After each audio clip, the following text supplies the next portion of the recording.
Gemini et Mille présente Blabla Science. Aujourd'hui, Minkowski, un Euclide qui prend le temps. Bonjour à tous et bienvenue pour cette nouvelle plongée au cœur de nos sources. Aujourd'hui, on s'attaque à un sujet qui donne littéralement le vertige. Il faut vraiment s'imaginer vivre pendant des millénaires avec une certitude absolue. Genre la certitude d'être un poisson rouge dans un bocal parfaitement sphérique avec des parois en verre bien rigides. C'est une excellente image, très parlante. On nage dedans, on observe le monde à travers l'eau et on se dit tout simplement que ce bocal, c'est l'espace, une boîte vide, fixe, totalement immuable.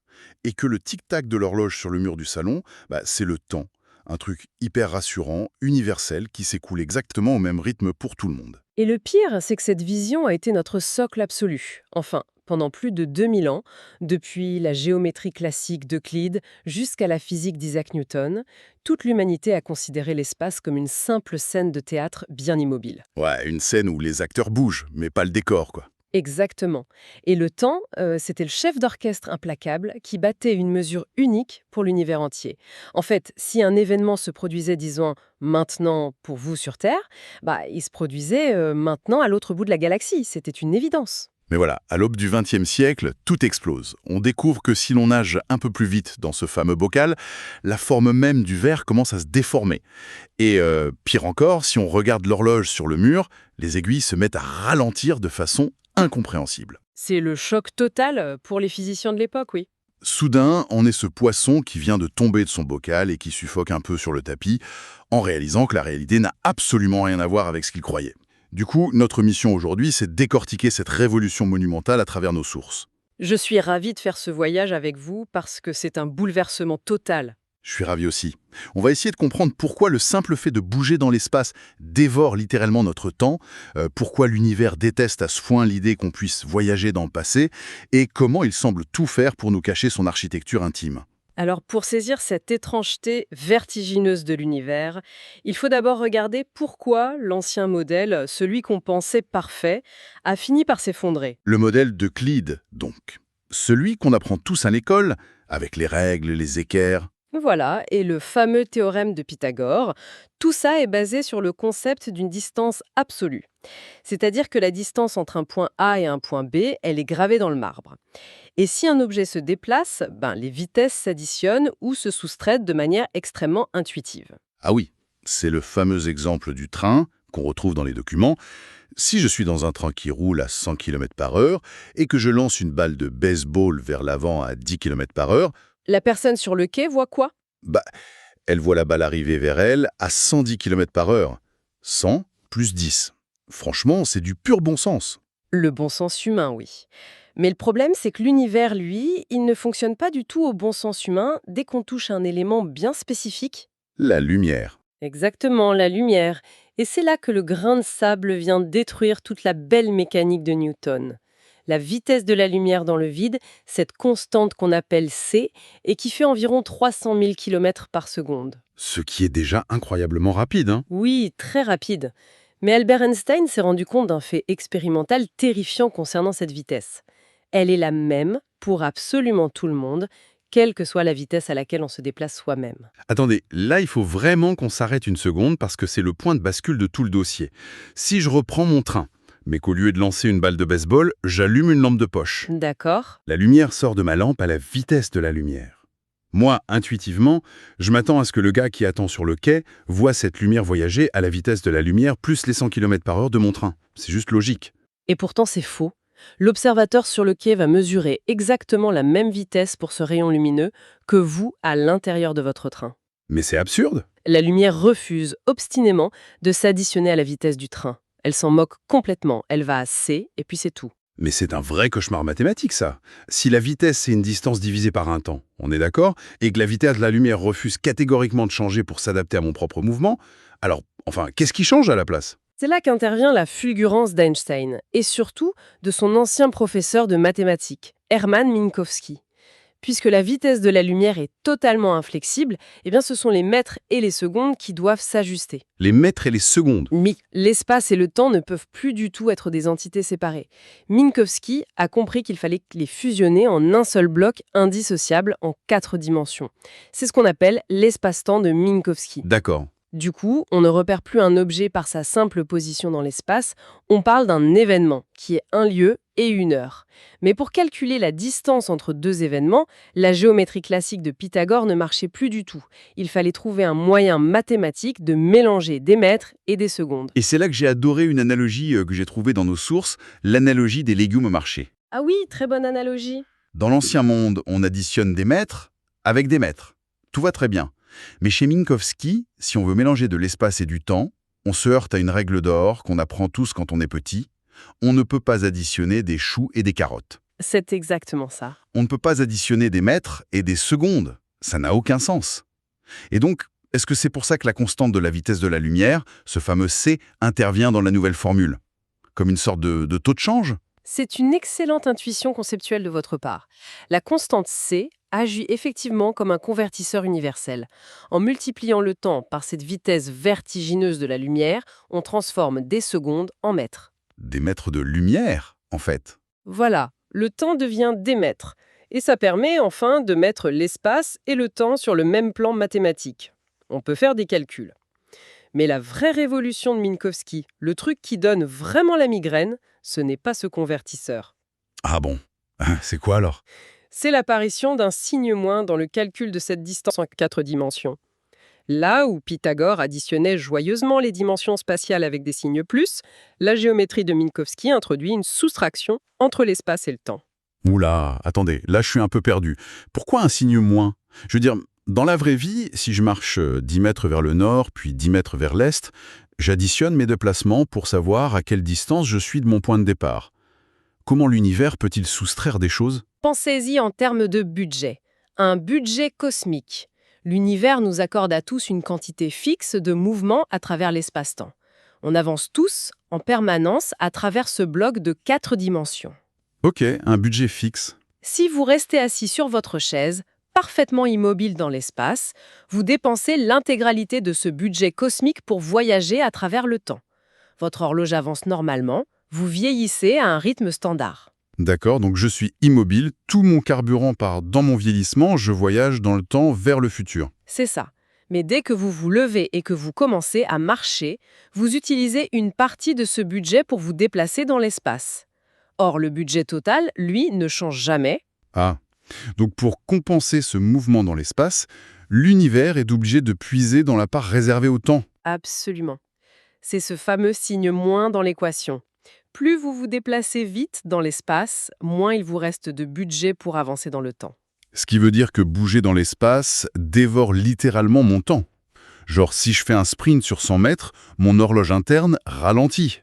Tout à fait. Mais alors, si Euclide avait eu raison, avec une géométrie où tout s'additionnait avec un signe plus, courir m'aurait fait vieillir plus vite. Exactement. Dans un univers purement euclidien, si la vitesse s'additionnait au temps, le mouvement accélérerait le processus de vieillissement. Mais heureusement, notre réalité est minkowskienne. Le mouvement ralentit le temps propre. Le temps propre? Oui, le temps tel que vous le ressentez intimement, sur votre propre montre. Et les expériences l'ont prouvé plein de fois, avec des horloges atomiques ultra précises qu'on a embarquées dans des avions de chasse. Quand l'avion atterrit, on compare, et l'horloge à bord a tiqué un tout petit peu moins de fois que celle restée sagement au sol. C'est complètement fou quand on y pense. Donc, si on pousse cette logique à l'extrême, qu'est-ce qui se passe pour un grain de lumière, un photon? Lui, il voyage au maximum de la vitesse permise. Il dépense tout son budget dans l'espace, non? Oui, la conséquence est d'ailleurs vertigineuse, mais mathématiquement incontournable. Pour un photon, le temps n'existe tout simplement pas. Vraiment, hein? Pas du tout. Pas du tout. Son voyage extrêmement rapide dans l'espace soustrait exactement son existence temporelle à cause de ce signe moins. De son point de vue à lui, s'il est émis par une étoile très lointaine et capté par votre œil 1 milliard d'années plus tard, pour lui, ce voyage a été strictement instantané. Waouh! Il ne vieillit jamais? Il ne vieillit jamais, l'intervalle est toujours de 0. Bon, alors, ça m'amène à une question qui me brûle les lèvres. Si la vitesse me fait gagner du temps sur mon vieillissement, en ralentissant mon horloge, qu'est-ce qui m'empêche d'appuyer à fond sur l'accélérateur, de dépasser cette fameuse vitesse de la lumière et de devenir carrément immortel? Voire, je sais pas, de voyager dans le passé. Eh bien, l'univers a mis en place un système de sécurité d'une brutalité inouïe pour empêcher ça. Déjà, sur le plan purement matériel, à mesure que vous accélérez, votre énergie cinétique augmente de façon exponentielle. Ok, Donc, pour atteindre la vitesse exacte de la lumière, un objet possédant une masse, comme vous, ou un vaisseau spatial, aurait besoin d'une quantité infinie d'énergie. Autant dire que c'est physiquement impossible. l'univers agit un peu comme un videur de boîte de nuit super intransigeant en fait. Mais au-delà de ce problème d'énergie, pourquoi l'univers déteste-t-il à ce point qu'on dépasse la lumière? Que se passerait-il mathématiquement si on arrivait à tricher? Si on reprenait la formule de Minkowski avec ce fameux signe moins, dépasser la lumière reviendrait à soustraire une valeur temporelle qui serait supérieure à la distance spatiale. Et ça donne quoi ça? Ça nous forcerait à calculer la racine carrée d'un nombre négatif, ce qui donne ce qu'on appelle en physique un temps imaginaire. Et concrètement, dans le monde réel, cela détruit le principe de causalité. La causalité, c'est-à-dire le fait que la cause précède toujours l'effet. Exactement. Si vous voyagez plus vite que la lumière, vous pourriez arriver à destination avant même d'être parti, du point de vue d'un observateur. C'est la porte grande ouverte au pire paradoxe temporel, comme le tristement célèbre paradoxe du grand-père. Ah oui, alors celui-là, on le connaît bien. Dans la science-fiction, vous remontez le temps, vous empêchez la rencontre de vos propres grands-parents, donc vous ne naissez jamais. Mais alors, qui a voyagé dans le temps pour les empêcher de se rencontrer au départ? Voilà, c'est une absurdité totale qui ferait s'effondrer la logique même de l'univers. D'accord, je comprends mieux. L'univers protège en fait sa propre cohérence en nous enfermant sous cette limite de vitesse. C'est vraiment un bocal aux parois infranchissables. Sauf si on est un tachyon. J'ai vu que nos sources mentionnent ces particules un peu étranges. Ah, les tachyons! C'est une curiosité mathématique amusante. Les équations de la relativité n'interdisent pas formellement l'existence de particules qui iraient par nature toujours plus vite que la lumière. Ah bon? Oui, mais en contrepartie, ces tachyons ne pourraient jamais ralentir en dessous de la vitesse de la lumière. Ils vivraient en permanence de l'autre côté du miroir. Mais bon, jusqu'à preuve du contraire, c'est de la pure théorie. Personne n'en a jamais détecté un seul. Ok, donc pour nous, ça reste bloqué. Mais tout de même sans dépasser cette limite, la physique laisse une espèce de faille pour le voyageur spatial, non? Une histoire de contraction des distances. Oui, c'est le corollaire du ralentissement du temps. Si vous embarquez dans un vaisseau spatial et que vous parvenez à frôler la vitesse de la lumière, disons à 99,99%, le temps ralentit pour vous. Ça, on l'a vu. Mais l'espace autour de vous, lui, se contracte dramatiquement dans la direction de votre mouvement. Ce qui veut dire que je n'ai pas besoin de vivre des millions d'années pour traverser la galaxie. Si la galaxie rétrécit devant mon pare-brise, je pourrais théoriquement aller à l'autre bout de la Voie lactée en l'espace d'une seule vie humaine. De votre point de vue dans le vaisseau, oui, absolument. Le trajet vous paraîtrait peut-être durer quelques années seulement. Mais, parce qu'il y a un grand mais, c'est là que l'univers présente la facture. Aïe. Pendant que vous voyagiez, le temps sur Terre continuait de s'écouler à un rythme normal pour tous ceux qui sont restés immobiles. C'est le fameux paradoxe des juments. Et c'est là que je trouve cette physique incroyablement cruelle. C'est presque douce amère, franchement. L'univers nous offre littéralement les étoiles sur un plateau. Il nous dit « Vas-y, fonce, je raccourcis la route pour toi ». Mais la rançon exigée, c'est notre place dans l'histoire humaine. C'est joliment dit. On devient le premier explorateur à atteindre une exoplanète. La vue est sublime, on a l'impression que le voyage a duré 5 ans. Mais quand on fait demi-tour et qu'on rentre sur Terre pour raconter tout ça, il s'est écoulé des millénaires. Tout ce qu'on a connu, qu'on a aimé, sont devenus de la poussière depuis une éternité. N'y a-t-il vraiment aucun moyen de tricher sans subir cette espèce de spaghettification temporelle ? C'est une frustration que partagent énormément de physiciens théoriciens, vous savez. Et c'est ce qui nous amène à la suite des travaux d'Einstein, la relativité générale. On y vient. La géométrie de Minkowski, celle dont on parle depuis le début, suppose que l'espace-temps est plat et très rigide. Mais Einstein a découvert plus tard que la présence de matière et d'énergie courbe ce tissu spatial. L'espace est en fait élastique. Et si on peut le tordre, eh bien on peut imaginer des raccourcis. Ah !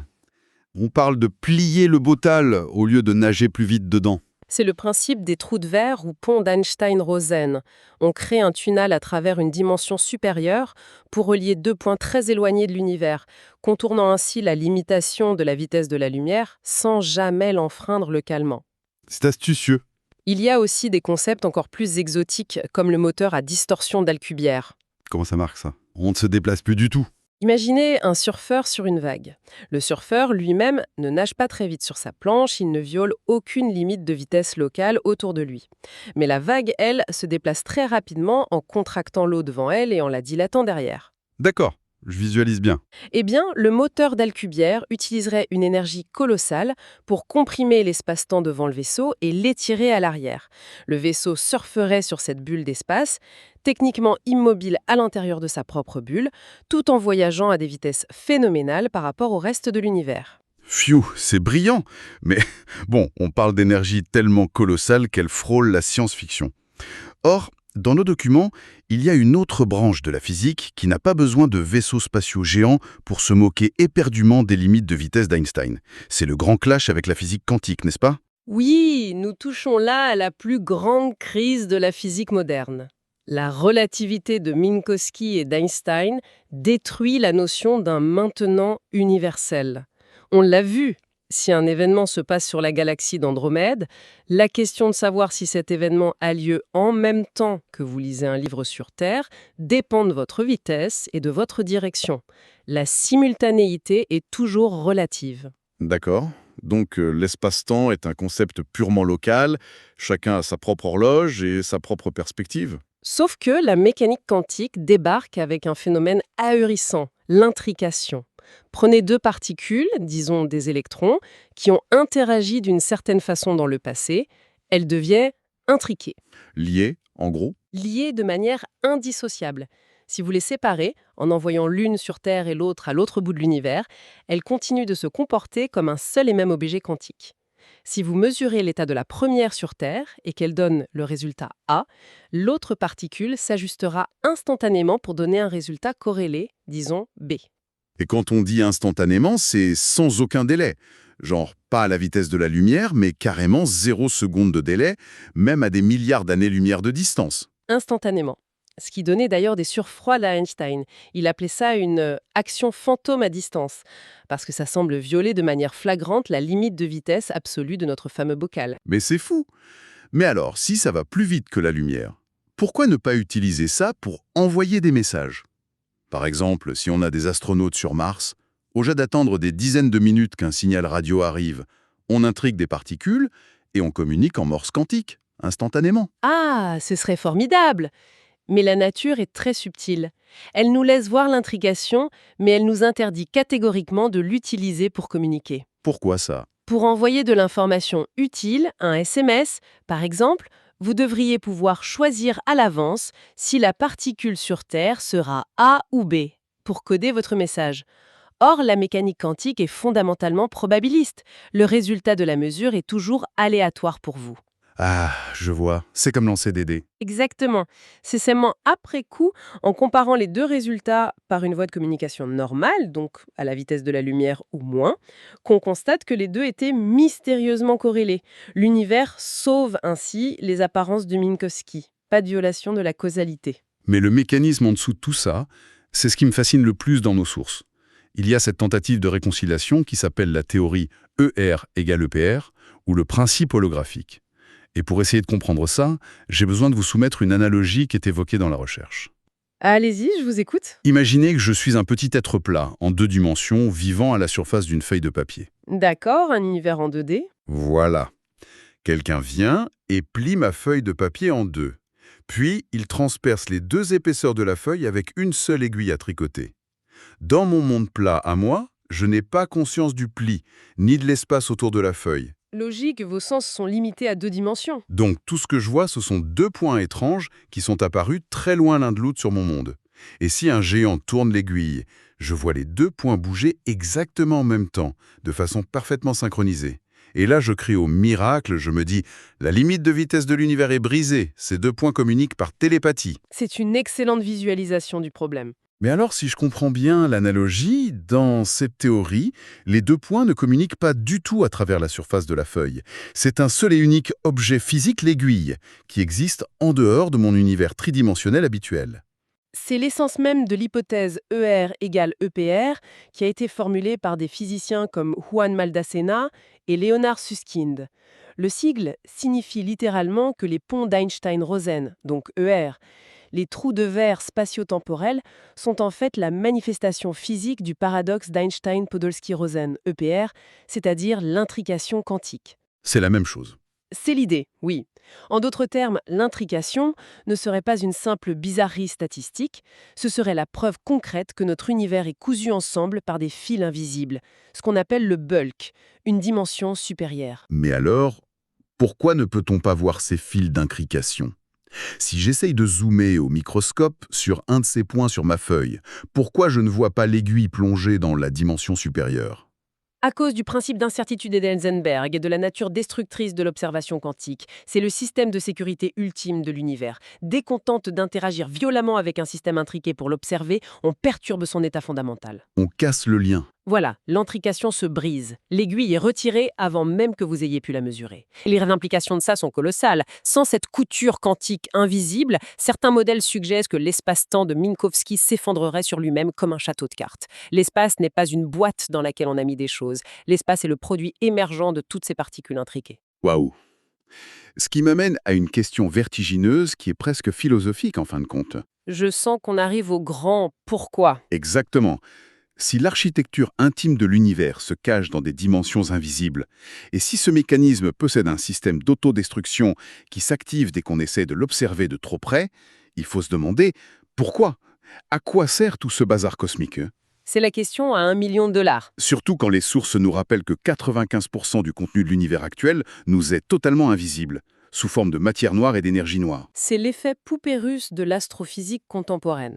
Chaque fois que l'on construit un télescope plus grand ou un accélérateur de particules plus puissant, on repousse l'horizon, on ouvre la poupée, mais on découvre que le mystère à l'intérieur est encore plus vaste. L'univers se dérobe sans cesse. Et face à cela, nos sources mettent en opposition deux visions fondamentales. Lesquels? La première, qui est assez pessimiste, c'est que l'univers est un vaste chaos indifférent. Un vide froid, régi par des lois aveugles, où la vie n'est qu'une anomalie statistique, un simple accident de parcours sans aucune importance à l'échelle cosmique. Une vision très joyeuse en somme. N'est-ce pas? Mais il y en a une autre, beaucoup plus troublante, portée notamment par le célèbre physicien John Wheeler. C'est le principe anthropique participatif. Le principe anthropique. C'est quoi l'idée? C'est l'idée selon laquelle l'univers serait une immense machinerie dont le seul et unique but est de produire de la conscience. Wheeler suggérait en effet que les lois de la physique sont telles qu'elles sont précisément pour permettre l'émergence d'observateurs. Ah, donc on ne serait pas un accident. Exactement. Regardez la chaîne d'événements. Il a fallu une précision inouïe lors du Big Bang, avec une expansion ni trop rapide pour éviter que tout se disperse, ni trop lente pour éviter un effondrement immédiat. Il a fallu attendre que des étoiles massives naissent, vivent et meurent dans des explosions de supernovas pour forger le fer de notre sang et le calcium de nos os. Un long travail de préparation, quoi. Un travail titanesque. L'univers a littéralement passé 13 milliards d'années à s'étendre et à refroidir. Tout ce temps, toute cette énergie incommensurable, juste pour produire de minuscules entités biologiques, nous, capables de lever les yeux au ciel et de se demander comment tout ça marche. C'est une idée incroyable. Vous savez, j'en parlais avec un ami l'autre jour. En lisant ses notes, on dirait presque que l'univers est un grand amnésique. Un amnésique, comment ça? Comme s'il avait perdu les clés de son propre labyrinthe au moment du Big Bang, quand toutes les forces fondamentales se sont séparées et que ça a créé ce grand chaos. Et nous, les humains, nous serions simplement les yeux ou le cerveau que l'univers a laborieusement développé au fil des éons pour se regarder dans un miroir et essayer de se rappeler ses propres règles. C'est une métaphore très poétique, j'aime beaucoup, et elle illustre parfaitement le paradoxe de la recherche fondamentale. Voyez-vous, l'évolution biologique a programmé notre cerveau humain pour chercher des motifs, pour décoder notre environnement immédiat, afin d'y survivre sur Terre. Pour fuir les prédateurs, trouver à manger. Voilà. Et aujourd'hui, nous utilisons cet outil cognitif qui a été forgé dans la savane africaine pour essayer de comprendre des espaces à 4 dimensions, des trous noirs et de la mécanique quantique. Pas étonnant que cela provoque un tel vertige. C'est clair, ce qui crée d'ailleurs une sorte d'oscillation permanente chez nous. Le comportement humain face à l'univers ressemble à un pendule. D'un côté, on a cette soif inextinguible de comprendre l'infiniment complexe, de décortiquer les fameuses aiguilles quantiques et le tissu de l'espace-temps.